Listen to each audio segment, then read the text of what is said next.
Good evening student. आज gravitation chapter का next topic हम स्टार्ट करेंगे और टॉपिक का नाम है न्यूटन्स लॉज ऑफ ग्रेविटेशन। इस टॉपिक का नाम है, हेडिंग लगाएंगे सभी लोग,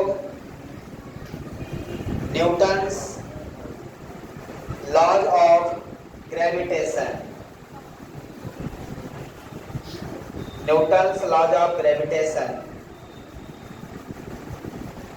जैसा कि आप जानते हैं कि सर आइजैक न्यूटन बहुत बड़े साइंटिस्ट थे और इतने बड़े साइंटिस्ट की फिजिक्स में हर जगह न्यूटन ही न्यूटन है और 11th में तो खास कर आप जिस भी चैप्टर को पढ़ते हैं उसमें न्यूटन आ जाते हैं।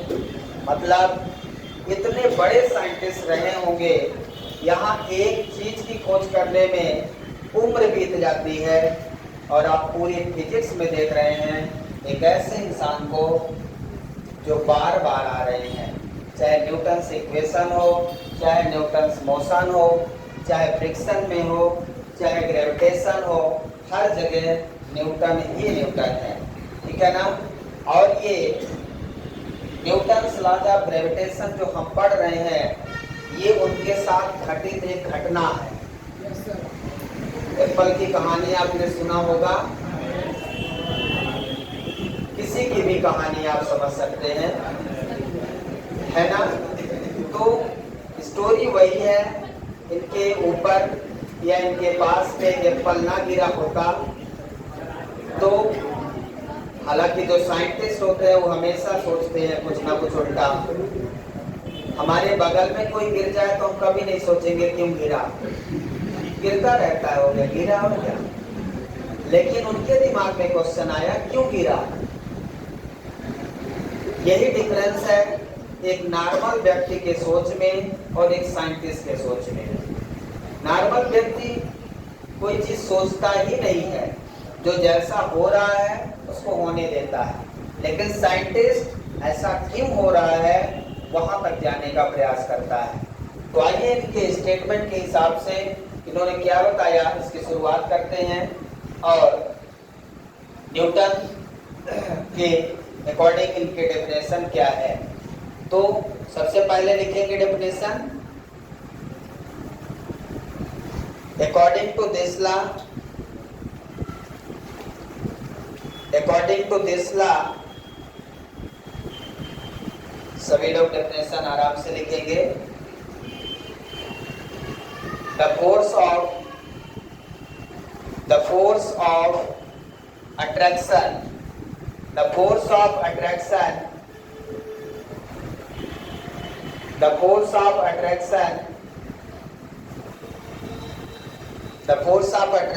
is directly proportional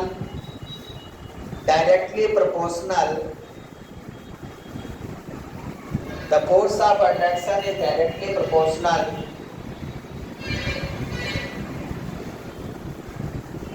to product of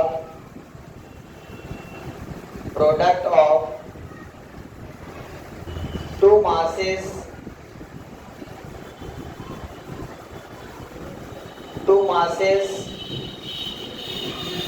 of the body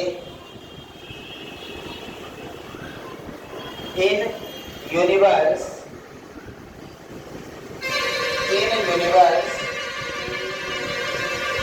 and inversely proportional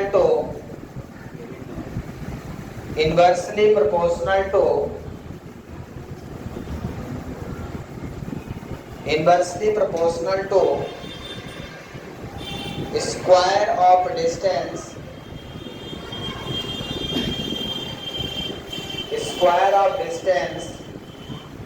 between them। सभी को याद होना चाहिए, between them, square of distance between them। अब इतने डेफिनेशन लिखने से आपको कितने नंबर मिलेंगे? हो सकता है एक भी ना मिले, हो सकता है आपको एक भी नंबर ना मिले, और यदि मिलना हो तो 1 नंबर मिल सकता है, 1 नंबर सामने वाला दे सकता है। यदि आपको लॉज ऑफ ग्रेविटेशन लिखने को आता है तो क्यों 1 नंबर दे सकता है और इससे ज्यादा क्यों नहीं दे सकता? आपको लगेगा कि हमने सही डेफिनेशन लिखी है, तो डेफिनेशन तो सही लिखी है, इसमें कोई शक नहीं, लेकिन अभी इस डेफिनेशन से पूरा कॉन्सेप्ट क्लियर नहीं होगा। मैं आपको बताऊंगा कि ये डेफिनेशन लिखने से, इतना ही लिखने से नंबर क्यों नहीं मिलेगा, इतना ही स्टेटमेंट लिखने से पूरा नंबर क्यों नहीं मिलेगा, ये मैं आपको बताऊंगा। ठीक है, उसके लिए थोड़ा सा इंतजार करिए, इंतजार का फल बहुत अच्छा होता है। देखिए यहाँ पे लिखेंगे, पैराग्राफ चेंज करके लिखेंगे दीज फोर्स ऑफ अट्रैक्शन, उसका आंसर है, यदि ये लाइन नहीं लिखेंगे तो मार्क्स नहीं मिलेगा, ध्यान रखिए। These force of attraction, these force of attraction always act along the line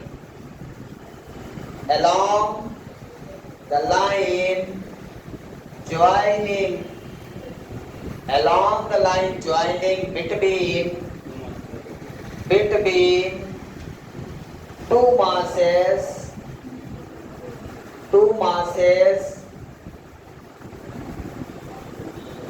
of the body.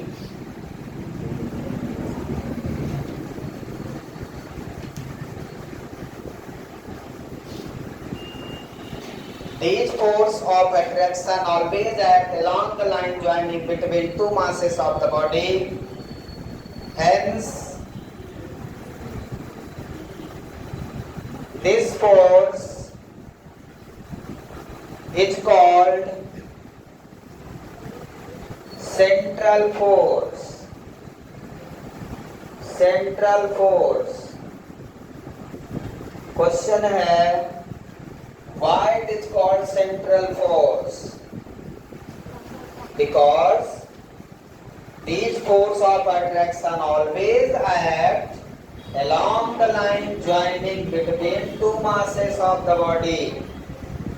दो masses of the body हैं, इन दोनों को मिलाने वाली लाइन में ही इनका फोर्स ऑफ अट्रैक्शन होगा हमेशा। ठीक है, यदि ये नहीं लिखते तो डेफिनेशन रॉन्ग क्यों है ये समझते। आपने स्टेटमेंट लिख लिया, यहां तक लिखा। अब देखिए, मैं आपसे पूछ सकता हूं, ये दो मासेस ऑफ बॉडी हैं, ये भी दो मासेस ऑफ बॉडी हैं, इनके बीच में जो फोर्स लग रहा है, ये वाली डेफिनेशन छोड़ दीजिए, नीचे का जो स्टेटमेंट लिखा है उसको नहीं देखिए। आप कहते हो ना कि इसका स्टेटमेंट सर इतना ही है, आप कहते हो कि सर यही स्टेटमेंट सही है और ये नीचे का जो मैंने लिखा इसे आप नहीं लिखना चाहते, है ना? ये आपको स्कूल में नहीं पढ़ाया गया, समझ रहे बात को? तो फिर क्या करेंगे? स्कूल में यदि नहीं पढ़ाया गया तो फिर इतनी डेफिनेशन आप लिख के चले आएंगे। मैंने तो पूरा लिखाया है, चलिए, नहीं भी लिखाया हो तो नंबर काट दूंगा। ध्यान से देखिए, इस डेफिनेशन के according the force of attraction is directly proportional to product of two masses of the body. Force इसका इधर लग सकता है, इसका इधर लग सकता है, m1 मास m1 मास। ये फोर्स ऐसे भी अट्रैक्ट कर सकते हैं एक दूसरे को, कर सकते हैं कि नहीं? इसका फोर्स ऐसे भी लग सकता है, कहाँ लिखा है कि ऐसे फोर्स नहीं खींचेगा? ये दोनों बॉडी का फोर्स ऐसे लग सकता है, लग सकता है। ये दोनों बॉडी एक दूसरे को ऐसे खींच सकती हैं, ये बॉडी एक दूसरे को ऐसे, ये इसको ये ऐसे भी खींच सकती है बॉडी को। कहाँ लिखा है कि ऐसे नहीं खींच सकती? सही कौन सा है? लास्ट वाला। कहाँ से पता चला सही है? इसको नहीं पढ़ना। ये लास्ट वाला क्यों सही है? इसको नहीं पढ़ना, इसको नहीं पढ़ना। और लास्ट वाला सही है क्यों? कहाँ लिखा है?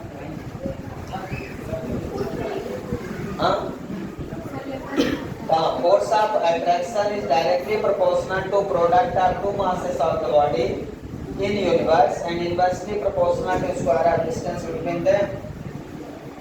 कहाँ लिखा है कि ये दोनों फोर्स दोनों मास ऑफ बॉडी को मिलाने वाली लाइन में ही लगेगा।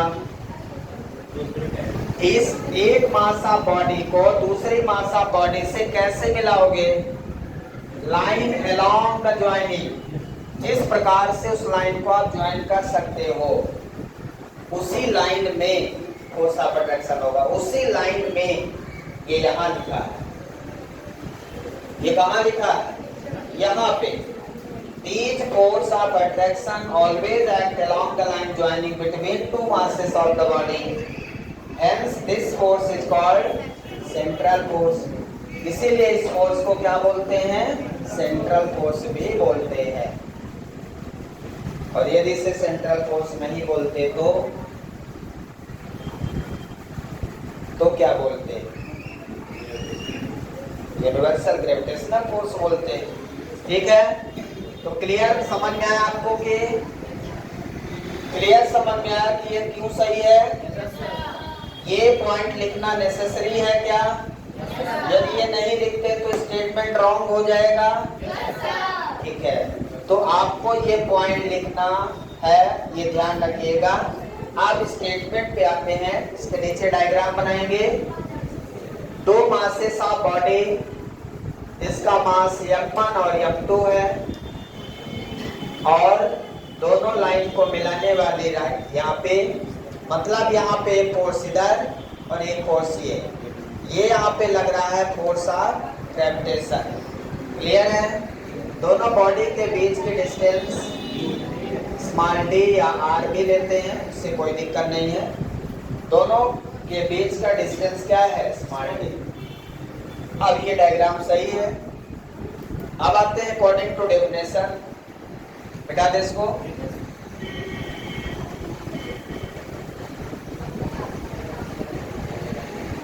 अब अकॉर्डिंग टू डेफिनेशन देखिए, force directly proportional to product of two masses of the body and inversely proportional to square of distance between them। So this is the statement। यही से statement है। Force of attraction directly proportional to product of two masses of the body and is inversely proportional to square of distance between them। ठीक है? Combining above equation, दोनों equation को combine करें, क्या मिलेगा? है proportional m1 m2 by d square. Proportional हटेगा, constant आएगा, तो F equal to capital G m1 m2 by d square. So this is the formula of gravitation. F equal to G m1 m2 by d square.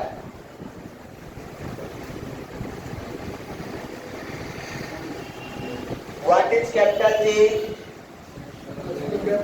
लिख लेंगे, where capital G is the proportionality constant, where capital G is the proportionality constant which is called universal gravitational constant। Universal gravitational constant, universal gravitational constant. Capital G को universal gravitational constant कहते हैं। It's value do not depends on nature of the medium. It's value do not depends on nature of the medium. इसका क्या मतलब है? इसका मतलब ये है कि इसकी जो वैल्यू होती है वो पूरे जगह पे सेम होती है, चाहे वाटर में हो, चाहे सॉलिड में हो, चाहे लिक्विड में हो, चाहे गैस में हो, चाहे एयर में हो, कहीं पे भी। कोई पूछे कि वाटर में कैपिटल जी की वैल्यू कितनी होती है? सेम। वही मतलब कितने? 6.67 10⁻11 न्यूटन मीटर स्क्वायर पर किलोग्राम स्क्वायर। ये यूनिट है। ये वैल्यू जो मैंने लिखा है, कोई आपसे पूछे what is the value of capital G on the glass, तो क्या बताएंगे? यही वैल्यू 6.67 10⁻11। कोई पूछे what is the value of capital G on the moon, same value. कहीं पे भी, एवरीवेयर इन यूनिवर्स, कहीं पे भी, पृथ्वी के अंदर या बाहर, कहीं पे भी आपसे कैपिटल जी की कोई वैल्यू पूछता है तो आप 6.67 10⁻11 ही बताएंगे। क्लियर है? इसके यूनिट कैसे निकालेंगे? यूनिट ऑफ कैपिटल जी, तो G इक्वल टू फार्मूले पे जाइए, G equal to FD square by M1 M2। ध्यान से देखिए, capital G equal to FD square by M1 M2 यहां से आ जाएगा। और इसकी यूनिट निकालना है तो फोर्स की यूनिट न्यूटन। ध्यान से देखिए, फोर्स की यूनिट क्या होती है? न्यूटन। डिस्टेंस की मीटर, तो मीटर स्क्वायर है तो मीटर स्क्वायर हो गया। और ये मास है, मास की unit KG, SI unit KG, और दो मास हैं तो केजी केजी केजी स्क्वायर। तो ये हो गया क्या? न्यूटन मीटर स्क्वायर पर केजी स्क्वायर। ये क्या आ गई? SI unit. कौन सी यूनिट आ गई? एसआई। सीजीएस क्या होती है? फोर्स की जगह डाइन लिख देंगे, सेंटीमीटर स्क्वायर पर ग्राम स्क्वायर। सीजीएस में कैपिटल जी की वैल्यू कितनी होगी? In CGS the value of capital G is, CGS में कैपिटल जी की वैल्यू 6.67 into 10⁻⁸ डायन सेंटीमीटर स्क्वायर पर ग्राम स्क्वायर। ध्यान रखिएगा ये सीजीएस में है। आप इसको कन्वर्ट भी कर सकते हैं एसआई वैल्यू को सीजीएस में, क्योंकि 1 न्यूटन इक्वल टू 10⁵ डायन, मीटर इक्वल टू सेंटीमीटर। ये पूरा रिप्लेसमेंट करेंगे तो आपको ये आंसर मिलेगा। What is the value of capital G in CGS unit? Clear है? तो 10⁻⁸ लगा देंगे। कोई डाउट है इसमें? कैसे कन्वर्ट होगी यदि आपको समझ में ना आए तो कन्वर्ट करके दिखाओ। कन्वर्ट करके दिखाएं। किसी को लग रहा है तो मैं कर सकता हूं, मुझे आता है। तो जिसे नहीं आता वो पूछ सकता है। बता दें? बता देता हूं। 6.67 into 10⁻⁻11 न्यूटन मीटर स्क्वायर पर किलोग्राम स्क्वायर। 6.67 into 10⁻⁻11। ध्यान से देखिए, 1 newton equal to 10⁵ dyne, replacement करेंगे, और 1 मीटर इक्वल टू 100 सेंटीमीटर का स्क्वायर।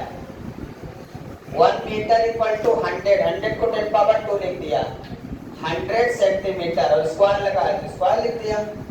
अब 1 kg इक्वल टू 1000 ग्राम, 1000 मतलब 10 पावर 3 ग्राम का स्क्वायर। अब इसको सॉल्व करेंगे। 6.67 10 टू पावर माइनस 11, अब ये हो जाएगा 10 पावर 5, ये हो जाएगा 10 पावर 4 टाइम सेंटीमीटर स्क्वायर, और नीचे आ जाएगा 10 पावर 6 3 का स्क्वायर और ग्राम स्क्वायर। सही है। तो 10 पावर 6 से 10 पावर 5 एक बचा, एक 10 इससे कट गया, एक 10 इससे कटेगा तो कितना 10 बचेगा इसमें 10 पावर 3, 10 पावर 3 और यहाँ 10 पावर माइनस 11 माइनस 8 हो जाएगा। So this is equal to 6.67 10 to power minus 8 time centimetre square पर ग्राम स्क्वायर। क्लियर है? किसी कोई डाउट है? समझ में आ गया ये वैल्यू कैसे आई है? पूरा नोट डाउन करिए आराम से। अब इसका डायमेंशनल फार्मूला फाइंड करेंगे कैपिटल जी का। तो dimensional formula of capital G, तो जी इक्वल टू हमने क्या फार्मूला लिखा है FD² बाई M1 M2। तो डायमेंशन फार्मूला और इजी है। फोर्स का याद है, फोर्स का पहले लिखिए ML T-2 ML T-2 force का, और D² D मतलब डिस्टेंस, डिस्टेंस मतलब लेंथ, लेंथ का स्क्वायर, और ये M1 M2 क्या है मास है, मास का m, एक m 2 m मतलब m और दूसरा m, एक m कैंसिल हो जाएगा, कितना m बचेगा एक m बचेगा, तो ऊपर जाएगा तो इसका पावर -1 हो जाएगा, यहाँ +1 है तो m-1 ये ऊपर गया, l और l स्क्वायर l3 हो गया T-2। So this is the dimensional formula of capital G. Very simple. आया समझ में? किसी कोई डाउट है पूछ सकते हैं।